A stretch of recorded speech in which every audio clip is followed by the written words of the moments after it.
Esse vídeo é um corte de um episódio da temporada 2020 e 2021 do canal. Se você curtiu, passa lá para conferir o resto. O link está na descrição. Acessibilidade dolorosa. Serei breve, porque tem uma palestra. Vai ter a palestra, né? A gente já falou pra caramba hoje. Mais do que sempre. Essa figurinha em sua homenagem. Também são terminações nervosas livres, tá? Receptor para dor. Tem um monte de proteína na membrana celular responsável por detectar esses estímulos. Tá? O nome do receptor é o nociceptor. Tá? Então, a dor, né, a sensibilidade dolorosa que a gente está vendo aqui, ela pode ser chamada de nocicepção, pensando no estímulo sensorial, nocicepção. Então, os receptores para dor são os nociceptores, e aí eles estão associados a um monte de proteínas transmembrana, né, que detectam estímulos de grande intensidade. Quais estímulos de grande intensidade?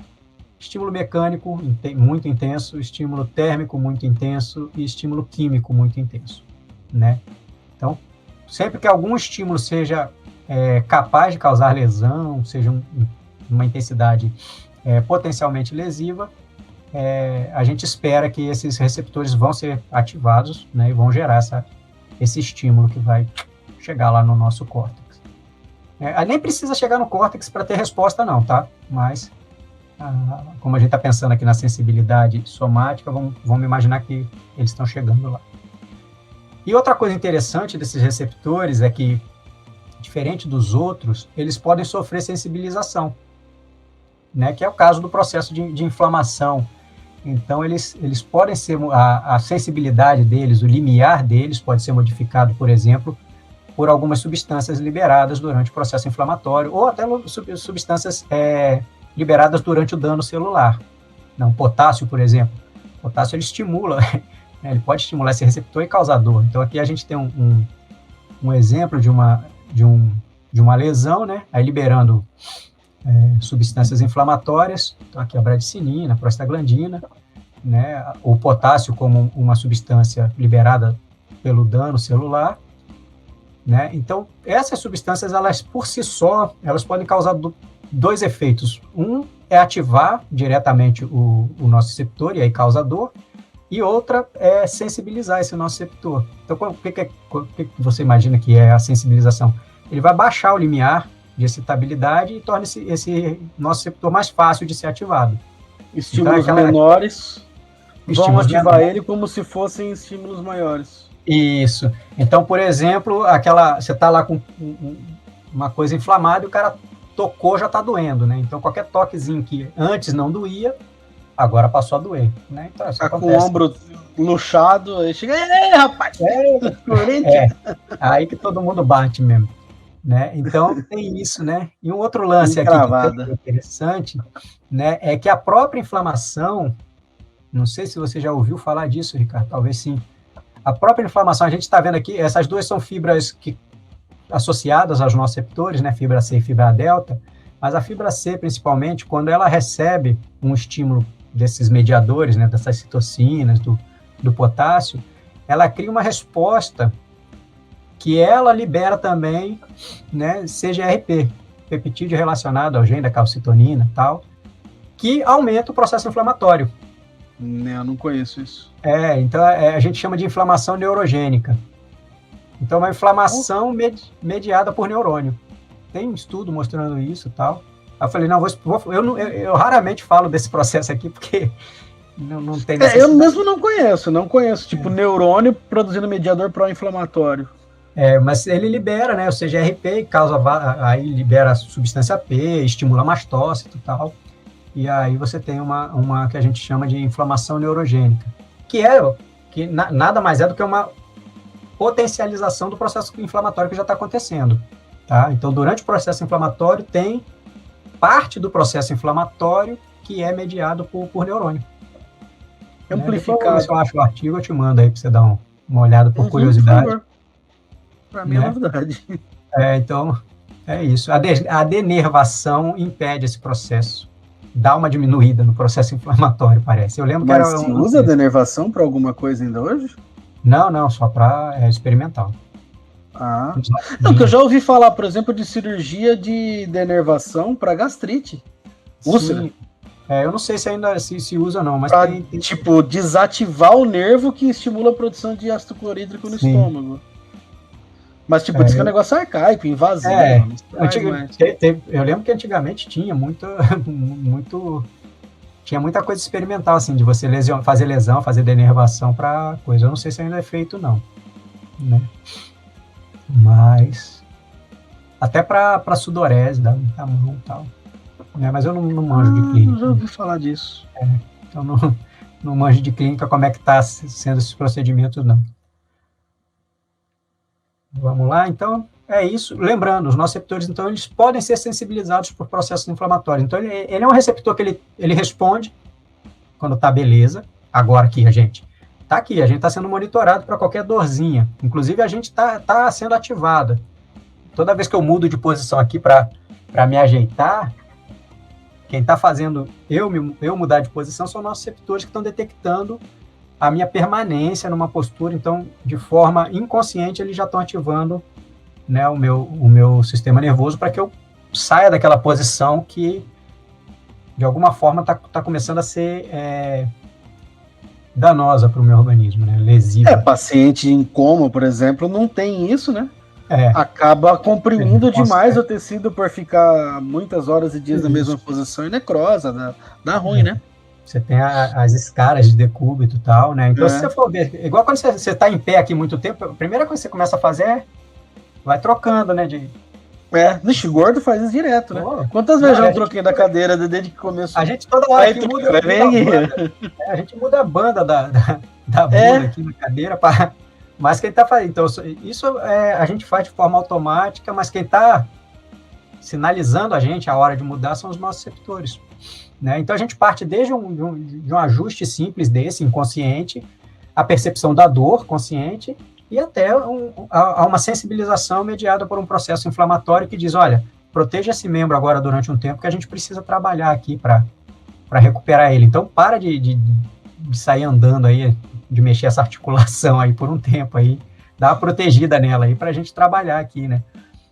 Então, tem essa função importante. Tá aí a via. Conhece essa via? Ué, não é que nós estava agora, não. É a que a gente estava agora, é a mesma da temperatura. Falei, uai. Eu já tava procurando, será que tá subindo por um lado diferente? Não, mas não tá, não. Mesma via, tá? Mesma via da temperatura. Então, tato e propriocepção, aquela via lá que a gente falou, né, da coluna dorsal, dor e temperatura, sistema anterolateral, mesma via. Então, são duas vias principais. Claro, dá para rebuscar isso aí, fazer um monte de conexão e tal, mas basicamente a gente tem essas duas vias. Existe um tempo onde se fazia a cordotomia, e aí, só puxando um gancho daquele negócio de lesão, o pessoal cortava essa região anterolateral da medula espinal de alguns pacientes que tinham dores crônicas, dor de câncer, por exemplo. Cortava isso aqui. Mas aí compromete um monte de coisa. Compromete dor e temperatura. Né? Mas o tato ficava preservado. Né? Então, era isso. Não vou me estender aqui, porque tem uma palestra, a gente gasta mais tempo falando disso lá, falando de dores emocionais, a gente fala de tudo que é dor lá. Filosofa vai ser... Espero que o pessoal goste. Pronto, vamos chamar Mário Sérgio Cortella para mediar a palestra. Aqui para lá minha barba não vai crescer. Não, mas não é para tanto. Mas a gente fala um pouquinho. Beleza? Tá. Não vou falar disso aqui. É a mesma via, tá? Depois. Um detalhamento a mais para quem curtiu, né? Vou deixar aí, fazer aquela coisa, o cara dá uma olhada. Mas isso eu falo na palestra também. E aqui só para o lance do problema, lembra lá que o problema que a gente discutiu, o rapaz ele tinha uma lesão no fascículo grácil. Não lembro se direito ou esquerdo. Acho que foi fascículo grácil esquerdo. Né? Então... que eu vou abrir o problema aqui. Você tá achando aí fácil? O meu tá no computador que eu estou mostrando aqui.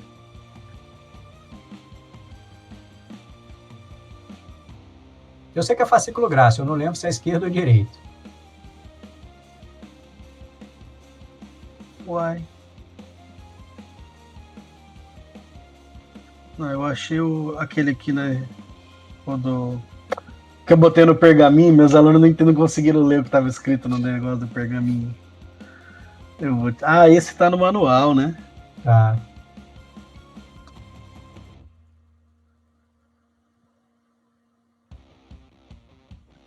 Pelo resultado da tomografia, deu para ver uma leve compressão no funículo posterior direito do fascículo grácil.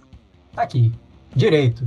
Tá, funículo posterior direito, fascículo grácil. Então, ou seja, membro inferior, né? Membro inferior. Como foi direito, então provavelmente... então não tem problema pro cara tocar violão, hein? Nenhum. Essa era a pegadinha do problema, né? Não que seja uma pegadinha, mas é pro cara ter esse lance também de que ele tem que saber, olha, não vai te dar problema para tocar violão, mas você vai ter um problema. A mulher fala, ainda não dá para saber, mas pela localização da lesão, você pode sofrer a perda de alguns sentidos em um dos lados do corpo. Isso. Então o lance do aluno é que ele... Espero que não seja relacionado à minha sensibilidade tátil. Sou violinista, ou seja, violeiro, e isso atrapalharia muito a minha vida. Mas é nas pernas, você pode tocar violão. Pode tocar violão. Sem a sensibilidade das pernas. O primeiro lance é esse, o aluno vai ver, olha, é grácil, grácil é membro inferior, então o violão tá garantido. Né? Bateria já fica mais... gostei do pega. Aí o aluno tem que saber o lado, se é direito ou esquerdo. E aí ele tem que entender os cruzamentos. Aqui, como é... Não, mas o funículo, ele é do mesmo lado da perna que você está falando. Então vai ser do lado não vai influenciar, né? Não, vai ser do lado direito. A perna que vai ser... Nesse caso, o cruzamento não... Porque ele cruza só lá em cima, né? Só lá em cima. Como não cruzou ainda, vai ser na perna direita. Vai ser na perna direita. E quais os sentidos? Vixe. Não é nem dor nem temperatura, é tato e propriocepção. Então ele vai perder tato e propriocepção da perna direita, né? E é isso que o aluno vai tocar violão de boa. E violão tá de boa. Então ele, como profissional de saúde que tá falando lá com o rapaz, ele tem que chegar, rapaz, o violão tá garantido, talvez você tenha algum problema. E aí, se o cara levar a figurinha do dermátomo, ele pode ainda imaginar que como foi lombar, né? Pode ser alguma coisa aqui, ó, né? Ele pode ter algum comprometimento em toda essa parte aqui da perna direita, né? Então, tudo isso aqui está comprometido. Então, o lance é esse. Se a lesão fosse em outra região, mudava totalmente o quadro. Claro, isso é uma lesão extremamente específica, é difícil pra caramba de acontecer uma coisa desse tipo, que normalmente acontece... tem isso que você falou, peraí. Só vai dar ruim no dermátomo da lesão no funículo. Isso. Não. Daqui para baixo. Daqui para baixo. Até a verdinho pega. Isso, entendeu? Dali para baixo. Porque o que tá vindo de baixo tá se juntando no mesmo trato ascendente, né? Então se você comprimir aqui, daqui para baixo, não... Toda essa região aqui, ó. Aí, pro ano que vem, a gente diz o dermátomo. Tá. No meu eu coloquei. Obrigado, Felipe. Pô, mas foi aquela mudança que eu vi que você tinha mandado 100, foi mal. Eu só percebi isso. Eu percebi isso, mas eu percebi isso depois. É que você manda antes. Foi mal. Mas já tá. Fique tranquilo. Certo? Aí pega isso. Né? Mas, por exemplo, se fosse já... Se a lesão fosse aqui, ó, não vou falar porque eu deixo os alunos pensarem, mas, por exemplo, se fosse uma lesão do lado esquerdo na porção anterolateral, muda totalmente o quadro, né? Ou se a lesão fosse na raiz, aí se você bota aqui, ó, aí dá para ter uma lesão extremamente específica, que era o que você estava pensando.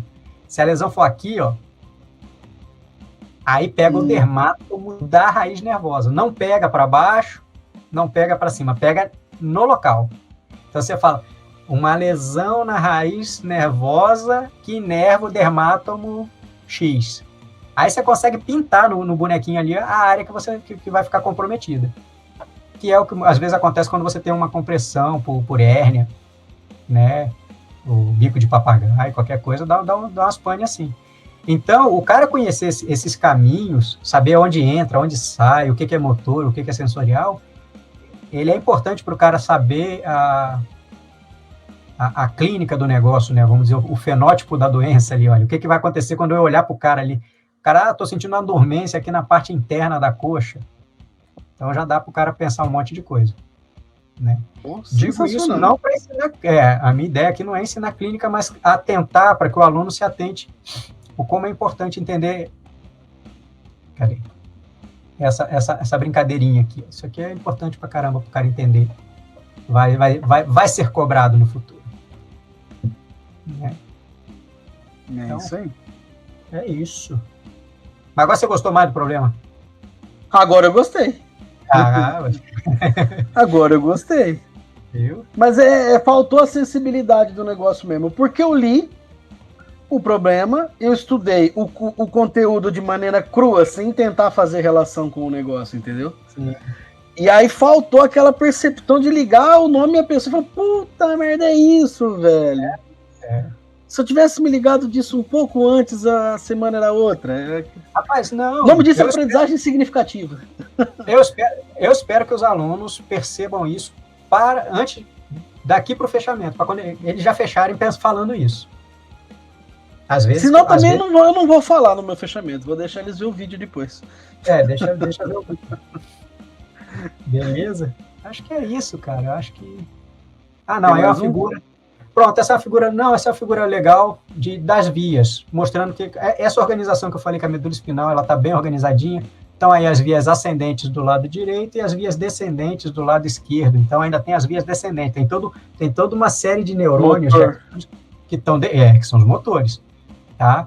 Então, estão aí. O pessoal pode dar um print. Gil vai falar disso no laboratório, certeza. Né? Essa figura até roubei dela. Mas isso aí é bem legal para ver como é que está muito bem organizado esse negócio aí. A fiação não vai de qualquer jeito, não. Então, conhecer esses caminhos é importante, né, para entender as lesões. Sensacional. É legal. Neuro é legal, pô.